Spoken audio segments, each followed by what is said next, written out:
भी हमसे ये क्वेश्चन पूछा जाए ना कभी भी ऐसे, सिंपली देखो ये लाइव वायर है पहली बात तो। अब मैक्सिमम बच्चों का जो डाउट आता है ना वो डाउट सुनो, जो कि भाई ने भी बोला कि सर करंट जीरो, इधर से भी आने का भी आंसर आया करंट जीरो, बट क्या मेरा क्वेश्चन ये है कि लाइव वायर में करंट जीरो होगा क्या? सुनो, अब लाइव वायर क्या बोली थी, जल्दी बोलो। लाइव वायर एक ऐसी वायर है जिसमें रेजिस्टेंस जीरो है, यानी आर की वैल्यू जीरो है।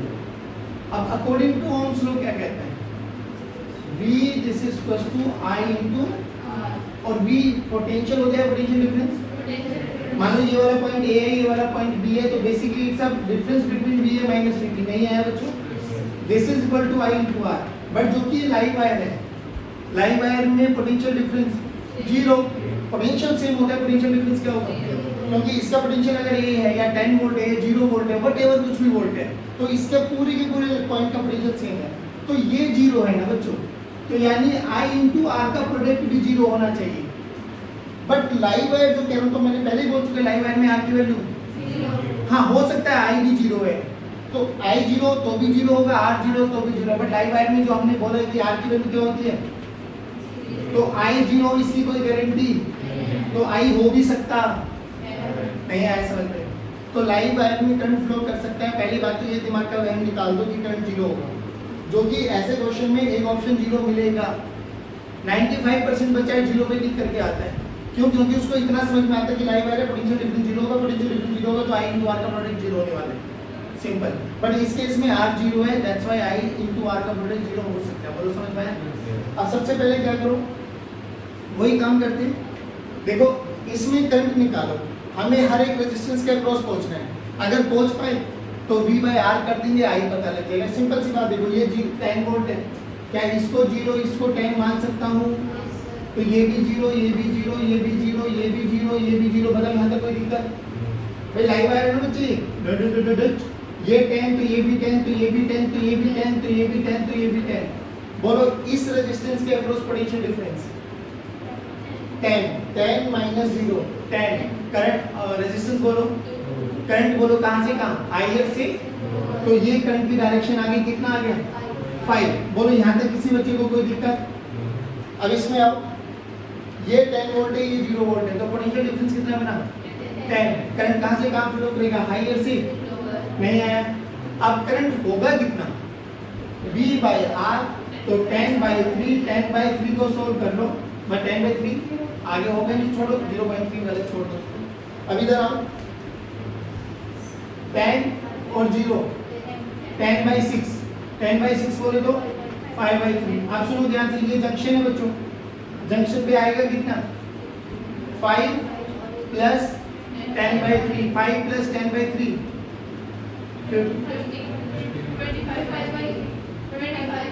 25 बाई 3 पक्का? हाँ चलो 25 बाई 3 ये आ गया।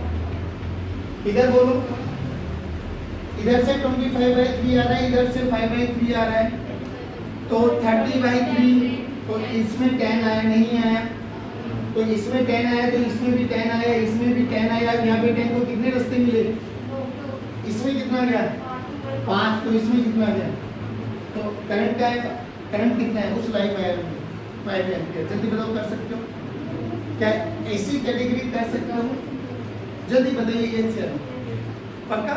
सिंपल सी बात है, हर एक रेजिस्टेंस के अक्रॉस पहुंचना है, उसमें करंट निकालो, जंक्शन पे जंक्शन लॉ लगाइए, जंक्शन पे आने वाला इक्वल टू जंक्शन से जाने वाला, सिंपल फॉर्मुलेशन लगाते चले जाओ।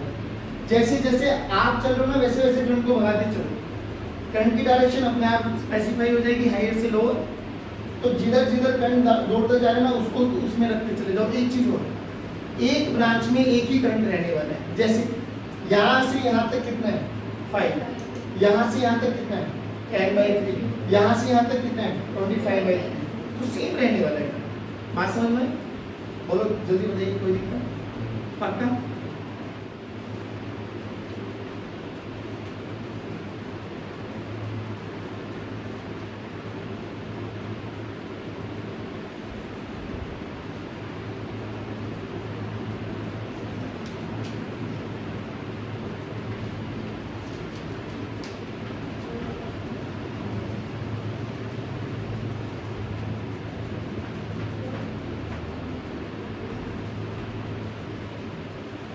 हमसे बोला क्या, find current in each branch. Simple सा क्या तरीका है, 0, चलो 0 9, ये 0 तो ये भी 0 तो ये भी 0, परफेक्ट। यहाँ फंस गए तो x से निकालो, I1 I2 I3 I4, तो यहाँ पर I1, यहाँ पर I2, यहाँ पर I3, यहाँ पर I4, बोलो I1 plus I2 plus I3 plus I4 must be equal to 0।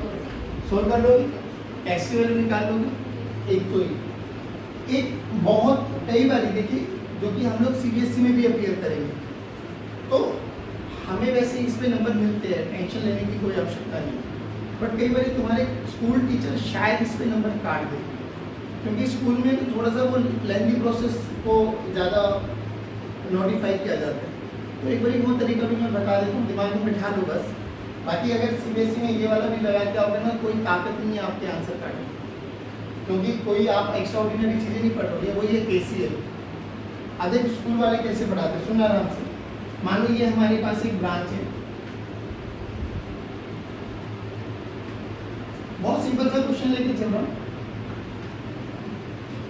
ये मान लो 2 ओम, ये मान लो 3 ओम, ये मान लो 6 ओम और ये मान लो 8 वोल्ट।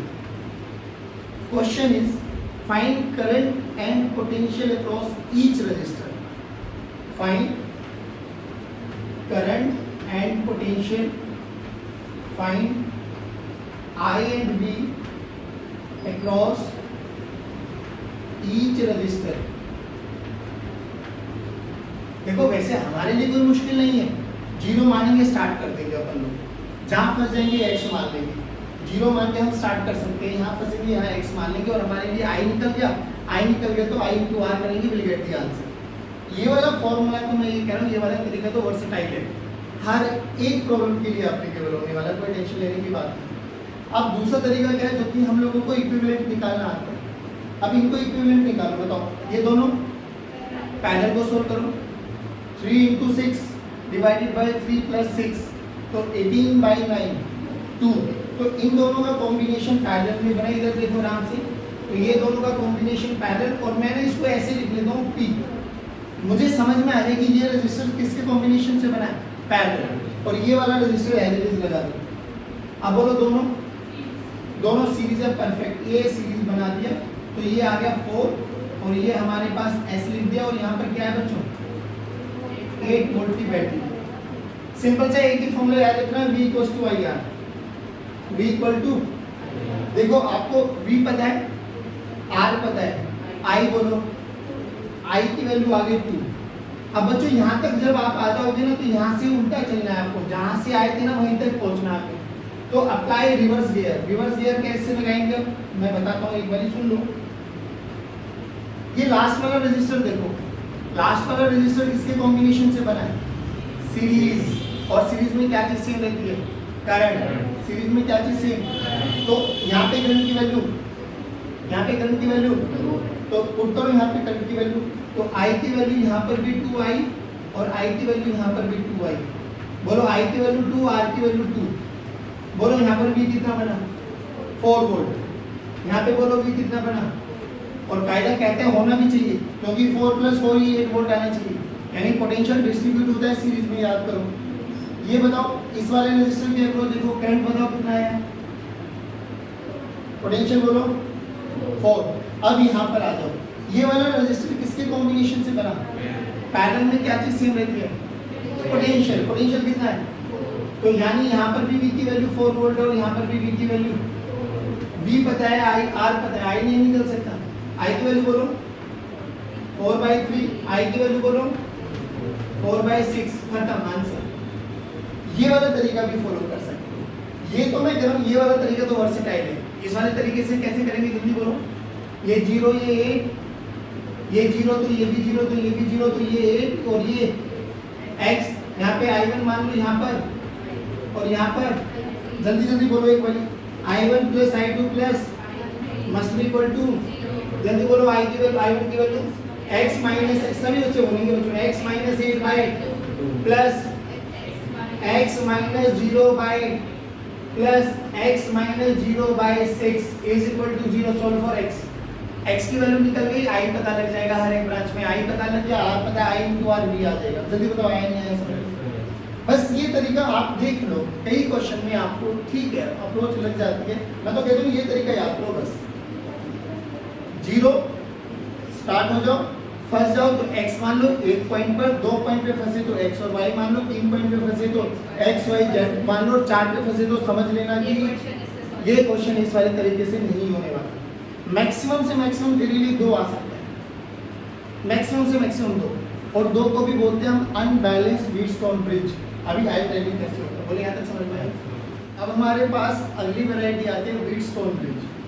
मैं कह रहा हूँ व्हीटस्टोन ब्रिज पे प्रूफ है आपके सिलेबस में, टेंशन मत लेना, प्रूफ करा दूंगा। अभी न्यूमेरिकल समझो कैसे अप्रोच लगाते हैं। जब भी कभी न्यूमेरिकल में 5 रजिस्टर या 5 कैपेसिटर, अच्छा एक चीज और सुन लो, जो चीजें यहाँ करा रहा हूँ ना रजिस्टर के बेस में, अभी 3-4 दिन पढ़ेंगे हम लोग ये सर्किट थ्योरी, वहाँ पे मुश्किल से 15 मिनट पढ़ाऊंगा। बट आप ये चीज समझ लेना, जहाँ जहाँ रजिस्टर लगाए ना वहाँ वहाँ कैपेसिटर लगा लेना। जैसे जैसे वैरायटी यहाँ पे कर रहे हैं ना, सेम वैरायटी बन सकती है सेम। तो इन लेक्चर्स को बहुत अच्छे से समझना, क्योंकि यहाँ के 4 लेक्चर प्लस 4 लेक्चर वो 8 लेक्चर को यहीं कंबाइन कर देंगे हम लोग। तो कैपेसिटर इसलिए कहते हैं ज़्यादा लंबा चौड़ा है नहीं, तो कैपेसिटर के ये 4 लेक्चर हम यहीं कवर करने वाले हैं। अब व्हीटस्टोन ब्रिज देखो बच्चों, व्हीटस्टोन ब्रिज बेसिकली क्या होता है, it's a combination special combination of 5 resistor या 5 कैपेसिटर। ये होगा 2 तरीके से, देखो ध्यान से, आपको कहीं पर ऐसा दिखाई दे जाए,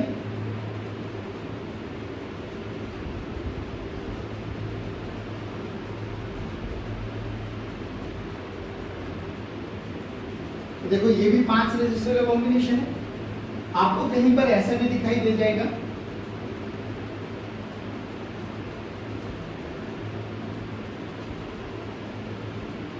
ये देखो ये भी 5 रजिस्टर का कॉम्बिनेशन है। आपको कई बार ये ना देखो क्या करता है, वो बहुत बेसिक सी चीज है। अब ये वाली वायर देखो, अभी हमने क्या बोला था, ये भाई जंक्शन है, इस जंक्शन पे 3 वायर्स लगी हुई है। अगर मैं इन जंक्शन पे से इन वायर का कनेक्शन ना तोड़ूं तो मैं इन वायर्स को, इन दोनों वायर्स को उठा के यहाँ पे लेके जा सकता हूँ और इस वाली वायर को उठा के यहाँ पे लेके आ सकता हूँ। बस थोड़ा सा मॉडिफिकेशन करते हो, देखो कैसे, ये वाली वायर एज इट इज रहेगी, ठीक है। ये जो टर्मिनल यहाँ पे बनाए ना उन्होंने अंदर कर दिया, समझ के चलने देखो।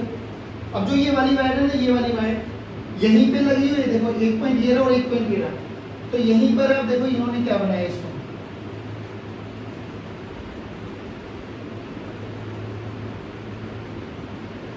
और जो ये वाली वायर है इस वाली वायर को यहाँ पे लेके आया, सेम या अलग अलग, डिट्टो सेम। बस हमने क्या किया, ये पॉइंट ए है, ये पॉइंट बी है, बस जो ये वायर थी ना, ये वाली वायर, इस वाली वायर को उठा के ऐसे कर दिया और जो ये वाली वायर थी इसको बाहर लेके आया, कोई दिक्कत। डिट्टो ऐसे कॉम्बिनेशन जितने भी मिले आपको, जहाँ पर भी 5 रजिस्टर मिले, तो सबसे पहले दिमाग में आपके पास एक बात आनी चाहिए कि शायद व्हीटस्टोन ब्रिज हो सकता है। अब जो ये व्हीटस्टोन ब्रिज होगा ना बच्चों, व्हीटस्टोन ब्रिज,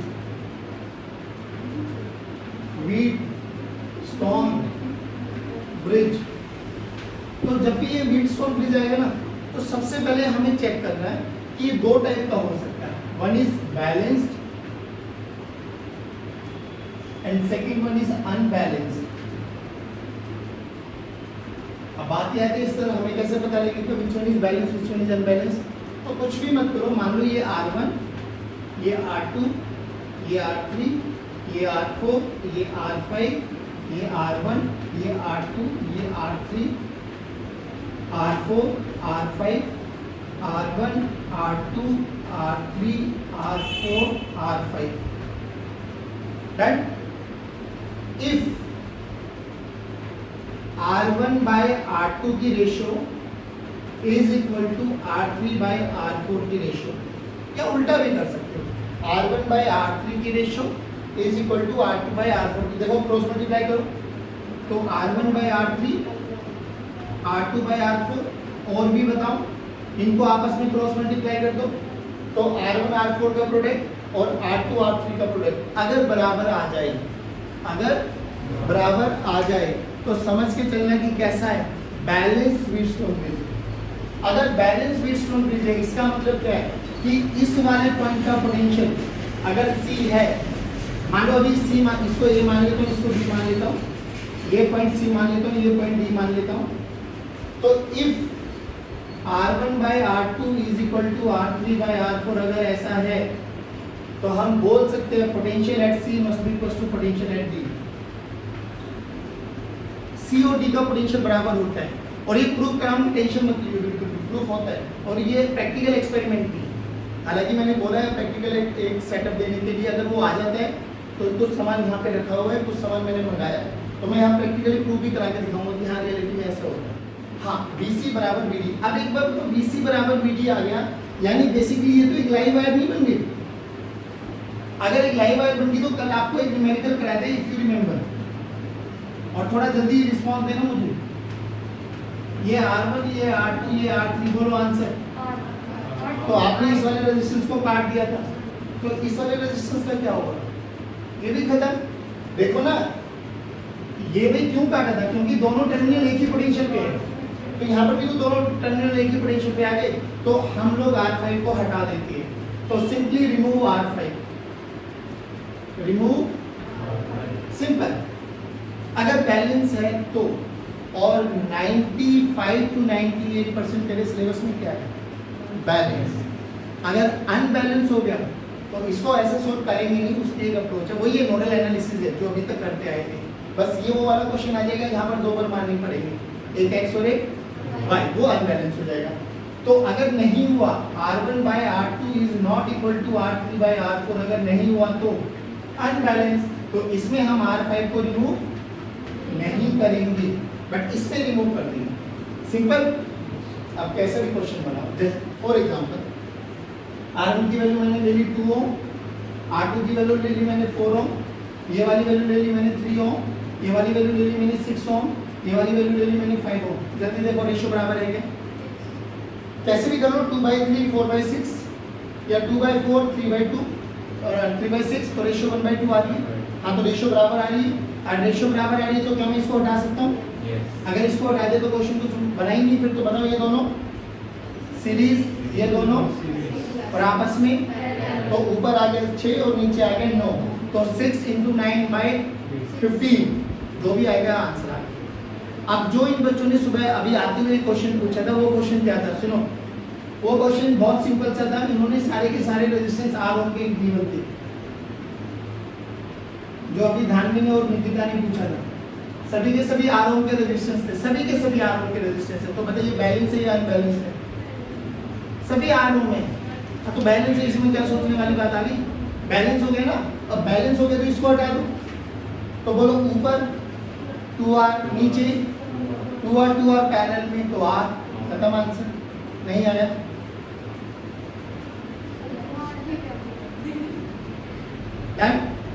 एग्जाम्पल देखो बच्चों,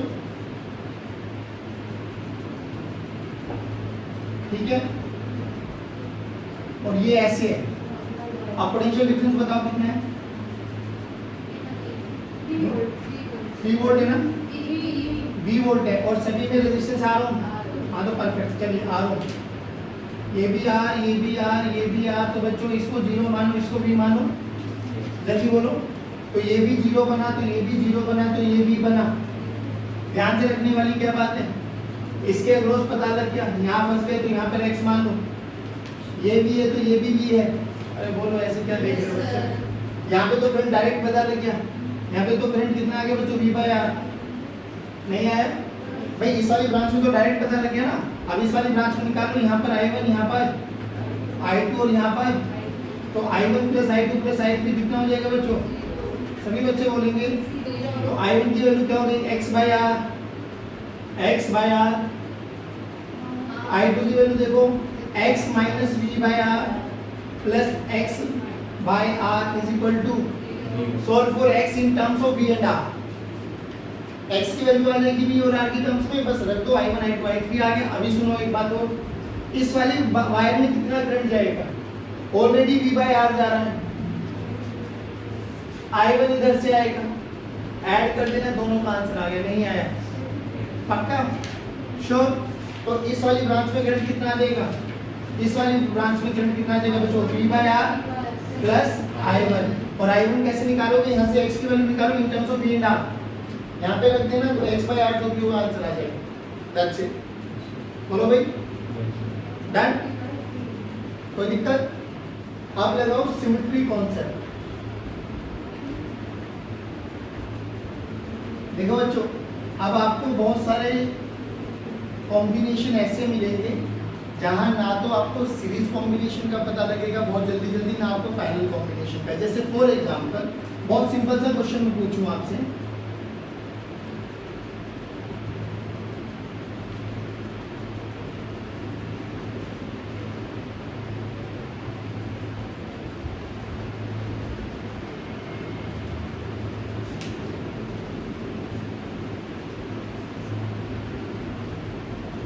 देखो कल एक ऐसा ही क्वेश्चन किया था जिसमें जंपर लगाया था, आज जंपर नहीं लगाया।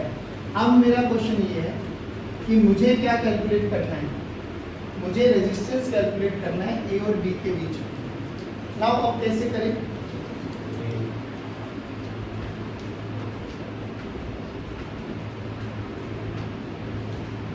ऐसे मानो कि यहाँ से ए और ये बी, बाकी हर कुछ पढ़ने वाला नहीं है, कहीं पे भी मान लो तो कोई दिक्कत नहीं। अब मेरी बात सुनना, मैं जो चीज़ समझाने की कोशिश कर रहा हूँ। पहली बात तो ये ए और बी का मतलब क्या है कि यहाँ पर जरूरत पड़ेगी तो हम एक बैटरी लगा सकते हैं, हाँ या ना बोलो बच्चों? और बैटरी लगेगी तो करंट ऐसे चलेगा। चलिए, अब यहाँ पे जो सिमेट्री होती है ना, वो दो टाइप की सिमेट्री होती है। एक जिसको हम बोलते हैं बच्चों मिरर सिमेट्री, और एक जिसको हम बोलते हैं फोल्डिंग सिमेट्री। अब ना बात ये है, ऐसा नहीं कि हमारा मैक्सिमम केसेस मिरर सिमेट्री से हो जाते हैं, बाकी दोनों का मतलब सेम है, बट एक्सिस ऑफ सिमेट्री अलग अलग होती है। अब पहले बताओ सिमेट्री का मतलब क्या होता है। सिमेट्री का मतलब होता है एक जैसा।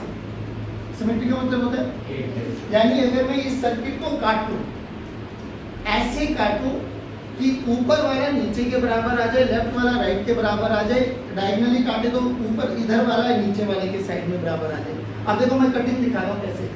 अगर सोचना, अगर मैं इसको ऐसे कट करूं, ध्यान से सुना। पहली बात तो ये, इसको मैंने बोल दिया 1, क्या मैं कह सकता हूँ कि ये भी मेरे पास एक्सिस ऑफ सिमेट्री है? सिमेट्री का मतलब देखना एक जैसा होना चाहिए। अच्छा, अब मैं इसको ऐसे ही काटूं, क्या ये भी एक्सिस ऑफ सिमेट्री बन सकती है? देखो जैसा इधर है वैसे इधर है। अगर मैं इसको ऐसे कट करूं तो क्या ये भी एक्सिस ऑफ सिमेट्री बनने वाली है? और अगर मैं इसको ऐसे कट करूं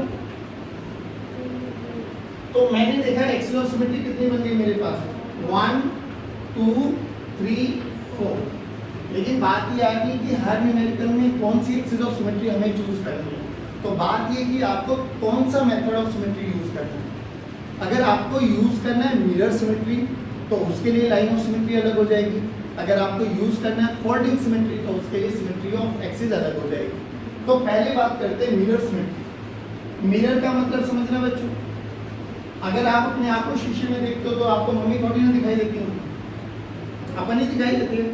बस उसमें लेटरल इन्वर्जन हो जाता है, लेफ्ट राइट राइट लेफ्ट। इसमें हम लेटरल इन्वर्जन को इग्नोर कर लेंगे, कोई टेंशन वाली बात नहीं। ये ऐसे मत समझना सर यहाँ पे आर ऐसे दिखाई दे रहा है, यहाँ पे आर ऐसा दिखाई दे रहा है, ये कैसे सिमेट्री? आर आर रहेगा पहली बात। अब जो मिरर सिमेट्री होगी ना बच्चों, वो हमेशा डायरेक्शन ऑफ करंट के परपेंडिकुलर होगी, हमेशा। मिरर सिमेट्री यानी हमें सर्किट को ऐसे कट करना है कि जो भी डायरेक्शन ऑफ करंट है ना उसके perpendicular, that is my axis of symmetry. तो चूज करो कौन सी होगी, थर्ड वाला। तो हर एक लाइन एक्सिस ऑफ सिमेट्री नहीं होगी, बस सिंपल सी बात है। तो अगर मिरर सिमेट्री का यूज करेंगे तो एक्सिस ऑफ सिमेट्री क्या हो जाएगी, perpendicular to the flow of current. तो करंट किधर से भी परपेंडिकुलर फ्लो कर रहा हो, करंट कैसे भी फ्लो कर रहा हो, हमें तो उसके परपेंडिकुलर देखना है। सोच अब ये वाली बैटरी यहाँ ना लगा के यहाँ लगा देता तो ये मेरी एक्सिस ऑफ सिमेट्री बन जाती। अरे बोलो भाई, अरे बोलो भाई। तो जिधर करंट जा रहा होगा, अगर करंट ऐसी है तो आपकी ये एक्सिस ऑफ सिमेट्री होगी, AOS, एक्सिस ऑफ सिमेट्री या लाइन ऑफ सिमेट्री, LOS कह लो या line of symmetry, you can see. ये तो है मिरर का। फोल्डिंग का मतलब क्या होता है कि फोल्ड कर दो, जैसे कॉपी को फोल्ड करते तो फोल्डिंग सिमेट्री क्या होती है? अब फोल्डिंग सिमेट्री के लिए आपको ये देखना है कि जिस डायरेक्शन में करंट फ्लो कर रहा है वही एक्सिस ऑफ सिमेट्री होने वाली है। तो फोल्डिंग के केस में ये एक्सिस ऑफ सिमेट्री हो गई अलोंग द लाइन। मैं दो ही सिमेट्री याद करनी है, एक तो अलोंग द लाइन और एक परपेंडिकुलर टू द लाइन आई तो परपेंडिकुलर मिरर और अलोंग द लाइन है अलोंग द करंट आई तो दैट्स इट। अब फोल्डिंग में क्या करना है, ये वाले पॉइंट को उठा के इसके साथ मर्ज कर देना है, ये वाले को उठा के इसके साथ मर्ज कर देना है, ये वाले को उठा के इसके साथ मर्ज कर देना है। अच्छा, जब दो पॉइंट्स एक ही पॉइंट पर लेके आओगे तो इसका मतलब दोनों का पोटेंशियल क्या होना चाहिए? क्या होना चाहिए? क्या होना चाहिए? बस ये फोल्डिंग सिमेट्री हो गई। अब आपके पास मिरर सिमेट्री, मैं कह रहा हूँ मिरर सिमेट्री इजी लगती है बच्चों को, आप ऐसे नहीं कि आप फोल्डिंग से नहीं कर सकते, आप बिल्कुल कर सकते हो, आंसर में कभी भी कोई वेरिएशन नहीं आता। दोनों अप्रोच लगा के देख लेना, बट मैं तो ये कह रहा हूँ एक में एक्सपर्टीज कर लो अपने आप। मिरर बहुत इजी अप्रोच होती है। अभी देखो, तो अभी मैं मिरर से करके दिखाता हूँ। सिंपल सी एक बात बताओ, अब दो चीजें और समझ लो। अगर मेरे पास ये एक रेजिस्टेंस है, मान लो ये वाला पॉइंट ए है, ये वाला पॉइंट बी है, बोला गया इसमें रेजिस्टेंस 10 ओम है। पहले ये बताइए 10 ओम का मतलब क्या होता है? 10 ओम का मतलब ये कि इस पॉइंट से लेके इस पॉइंट तक रेजिस्टेंस की वैल्यू 10 ओम है। ये रेजिस्टेंस बनाए हम छोटा बड़ा देते हैं, पर जिस भी वायर में बोला गया कि इस वाली वायर का रेजिस्टेंस 10 ओम है, मतलब क्या है, वायर के एक एंड से लेके दूसरे एंड तक टोटल वैल्यू कितनी है? अब सोचो, अगर वो इस वायर को बीचों बीच से कट कर देता है, बीचों बीच से, ये मेरी एक्सिस लाइन ऑफ सिमेट्री है, तो बेसिकली आधा रेजिस्टेंस इधर हो जाएगा और आधा रेजिस्टेंस, यानी अगर ये R है तो ये R/2 हो जाएगा और ये भी। पक्की बात? अगर लाइन ऑफ सिमेट्री किसी भी वायर को सेंटर से क्रॉस कर रही है तो उसका आधा रेजिस्टेंस इधर आधा रेजिस्टेंस इधर। लेकिन सर कट करने का ये भी तो तरीका हो सकता है, सोचो वो ऐसे ही कट कर दे तो बताओ इस रेजिस्टेंस की कोई वैल्यू होगी? ये तो अभी करके आया शॉर्ट सर्किट। जो ये लाइन ऑफ सिमेट्री होती है ना, it is nothing but a connecting wire, live wire. Basically वो क्या करते हैं, एक लाइव वायर उठा के रख देते हैं। तो जो ये लाइन ऑफ सिमेट्री होती है ना, इट्स अ लाइव वायर। और लाइव वायर क्या होती है? जिसके हायर पॉइंट का पोटेंशियल, तो सोच ये वाला रेजिस्टर का पोटेंशियल भी उसी पे आ गया, ये वाला भी उसी पे आ गया, तो ये R कैंसिल आउट। अब सिंपल सी देखो, जो ये रेजिस्टर बनाया हुआ था, जो ये सर्किट बनाया हुआ था, ये बहुत कॉम्प्लिकेटेड होता है, सॉल्व करना बहुत इजी होता है, बट जब हम सिमेट्री का मेथड लगाते हैं तो क्वेश्चन बहुत इजी बन जाता है। देखिए अब कैसे बना। अब सिंपल सी बात बताओ, अगर ये वाला पॉइंट ए है, ये वाला पॉइंट बी है, तो ये वाला पॉइंट बी ए हो गया, ये वाला पॉइंट बी ए हो गया, ये वाला पॉइंट बी बी हो गया, ये वाला पॉइंट बी बी हो गया। पक्का? सोचो ये आपके पास लाइन ऑफ सिमेट्री है, मैं मिरर सिमेट्री की बात कर रहा हूँ, तो ये पॉइंट अगर मैंने सी माना तो ये भी सी माना, तो ये भी सी माना। नहीं आया समझ में? पक्का? अब सुनो, मैंने क्या बनाया, ये ए बनाया, ये सी बनाया, ये बी बनाया, यही दो तरीका होता है इक्विवेलेंट रेजिस्टेंस निकालने। ये तो सिखाया था, जिन दो के पॉइंट्स के क्रॉस निकालना उनको एक्सट्रीम लेफ्ट और राइट पे रखो, बाकी कोई भी पॉइंट फंस जाए तो बीच में रखो। अब सिंपल सी बात बताओ, ये वाला रेजिस्टेंस बताओ किस किस के बीच में कनेक्टेड है? ए और सी। चुपचाप सुनते रहना, ए और सी। ये वाला बोलो ए और सी, ये वाला बोलो ए और सी, ये वाला बोलो। अच्छा ठीक है, इधर आ जाओ, सी और बी, सी और बी, सी और बी, सी और बी। अब बता क्वेश्चन इजी बना या टफ बना? इजी बना। ये बोलो चारों के चारों, चारों के चारों आपस में। और मैं तो ये कहता हूँ, ध्यान से सुनो, कि आधे को सोल्व कर लो जो कि सीरीज में लगे हुए हैं। तो मान लो इस आधे का इक्विवेलेंट रेजिस्टेंस x आया, तो पक्की बात है इसका भी x आएगा, तो नेट इक्विवेलेंट कितना आ जाएगा? 2x। तो क्या करो, आधे का निकालो, 2 से मल्टीप्लाई कर दो, दैट्स इट। नहीं आया? आधे का निकालो 2 से। एक चीज और, ये न्यूमेरिकल देखने में जितने गंदे लगते हैं ना, मैं कहता हूँ कॉपी पेन उठाने की जरूरत नहीं पड़ेगी आपको। बहुत सारे क्वेश्चंस का जवाब तो आप मन ही मन में वर्बली सोल्व करके दे दोगे। देख अब इसका बता, इसको सोल्व करने की जरूरत है? कोई बच्चा लॉजिकली बैठेगा तो वो अपना बोल देगा r पैरेलल में, तो r/4 r/4 × 2 r/2 आंसर आ गया डायरेक्ट। जल्दी बताओ समझ में आया क्या? अब 2-3 क्वेश्चन करा देता हूँ जिससे तेरा कॉन्फिडेंस बढ़ जाए। बोलो पक्का? सब बच्चे ट्राई करेंगे अपने आप, ठीक है?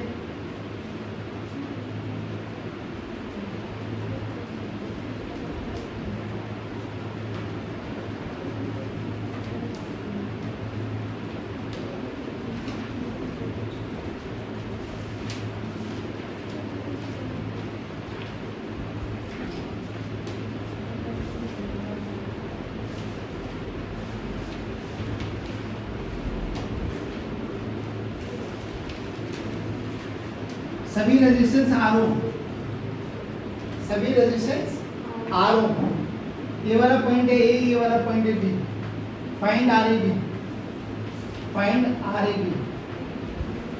अब ये ए बी का मतलब समझ में आ गया कि करंट यहाँ से एंटर करेगा और यहाँ से बाहर निकलेगा, नहीं आया। फाइंड आर ए बी, सभी रेजिस्टेंस आर ओ, जल्दी बताओ।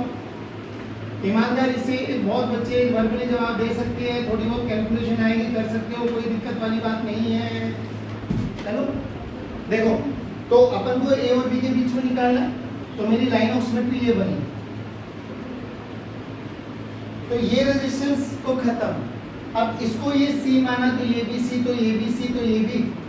अब याद रखने योग्य बात क्या थी, ये वाली वायर देखो बीचों बीच से कटी हुई है, तो r/2 इधर, r/2 इधर। तो मैं तो ये कह रहा हूँ आधे सर्किट का बनाते हैं हम लोग, डबल कर देंगे बाकी। देख अब ए और सी के बीच में ये r, चुपचाप सुनते रहना, ए और सी के बीच में r, लेकिन यहाँ फंस जाएंगे हम, x मान लो। तो एक काम करो, यहाँ पे a मानो, यहाँ पे c मानो, यहाँ पे x मानो, इजी बन गया। तो देखो a और c के बीच में r, तो a और c के बीच में ये r लेके आ गए हम लोग। यहाँ पे देखो c और x के बीच में r, c और x के बीच में r, c और x के बीच में r/2, c और x के बीच में r/2।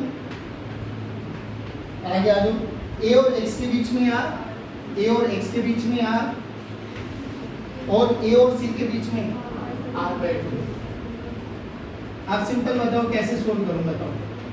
ये दोनों इसके संग तीनों सोल्व करो, 2 से मल्टीप्लाई करो, जल्दी वर्बली बताओ। r इंटू r/2, तो ये कितना बना, r into r/2 by r plus r/2, तो 3r/2, 2 ने 2 को इसलिए इसको मारा तो r/3 से करो, तो r/3 प्लस r 4r/3। तो इन तीनों को हटाओ, एक रेजिस्टेंस लगाओ जिसकी वैल्यू कितनी है बच्चों, 4r/3। अब इन तीनों को पैरेलल में सोल्व करो, तो 2/r plus 1/r plus 3/4r, LCM कितना आ गया बच्चों, 4r, एलसीएम 4r आ गया ना। हाँ, तो 8 प्लस 4 प्लस 3 ये आया 1/r, बोलो ये कितना आ गया, 4r/8 और 4 12 और 3 15, 4r/15। इसको इंटू 2 कर दो, तो 8r/15 आंसर है, खत्म। देखो कैलकुलेशन में कोई मिस्टेक नहीं होनी चाहिए, बाकी कॉन्सेप्चुअली ठीक है। दैट पक्का, कोई दिक्कत? एक और क्वेश्चन करा दूं, आप खुद करेंगे, चलिए।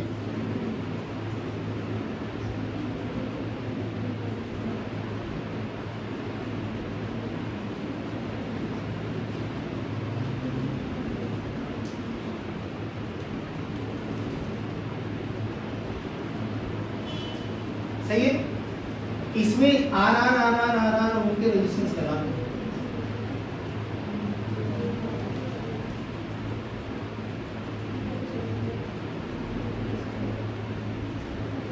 चलो भाई हो जाओ स्टार्ट बेटा, सभी resistance R R R are.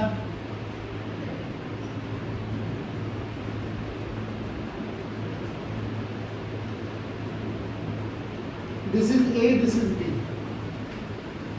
सभी resistances R R R R R R R R. अब देखो वैसे देखने में प्राण निकल रहे हैं इस क्वेश्चन को, अगर हमें बी आई कॉन्सेप्ट ऑफ सिमेट्री निकालो, आर इक्विवेलेंट आ जाओ, हेल्प करो जल्दी, आओ मेरे विद्यार्थियों, आओ बच्चों आओ, चले बताओ। लाइन ऑफ सिमेट्री बिल्कुल ऐसे काटो, तो ये खत्म, ये खत्म, तो ये सी, तो ये भी सी, तो ये भी सी, तो ये भी सी, तो ए और सी के बीच में निकालो, ए और सी, और ये बीच में एक्स आ जाएगा, तो ये एक्स मान लो। अब देखो ये वाला एक्स के बीच में आर, एक्स और सी के बीच में आर, तो ये एक्स और सी के बीच में 2 लगे हुए, पहली बात तो ये लगा लो चुपचाप, ये भी आर, ये भी आर। आ जाओ, ये ए और सी के बीच में आर, ए और सी के बीच में आर, ये ए और एक्स के बीच में आर, ये ए और एक्स के बीच में आर, और ये ए और सी के बीच में आर। बस पहली बात तो एक चीज का ध्यान रखना बच्चों, जब भी ये इक्विवेलेंट बनाओ ना, काउंट कर लेना 1 2 3 4 5 5। कई बार ऐसा होता है कि एक आधा स्किप हो जाए, क्योंकि कई बार नहीं याद रहता कि कौन सा लिया कौन सा नहीं लिया। अच्छी बात तो ये पेंसिल उठाया करो, जो जो बनाते जाओ उसको कट करते चले जाओ कि भाई ये हो गया ये हो गया ये हो गया, जो बच गया उसको यूज कर लो, इनको काउंट कर लो एक बार। अब आ जाओ, ये दोनों बोलो r/2 हो रहा सीरीज, तो ये बना कितना 3r/2, ये लो भैया 3r/2। अब बोलो ये r, तो 1/r इक्विवेलेंट कितना आ गया बच्चों 1/r plus 1/r plus 2/3r। LCM कितना आ गया बच्चों, एलसीएम देखो 3 प्लस 2, तो ये 1/r की वैल्यू आ गई बच्चों। r की वैल्यू बोलो 3r/8, ये आधे का आया है बच्चों। क्या आधा बिल्कुल ऐसे ही लगेगा, तो 2 से मल्टीप्लाई कर दो, तो बोलो आंसर कितना आया 3r/4। क्या इसमें कोई दिक्कत परेशानी कष्ट? आप सुनो, जो कल आप लोगों को r इक्विवेलेंट वाले क्वेश्चन दिए थे ना बहुत सारे, अब उसमें बहुत सारे क्वेश्चंस आपको ये भी मिलने वाले हैं, व्हीटस्टोन ब्रिज वाले भी मिलने वाले हैं, लाइव वायर वाले भी मिलने वाले हैं। क्या आज सारे क्वेश्चंस करके आओगे? चलिए बच्चों, thank you very much, channel को देखें। जय हिंद, जय भारत।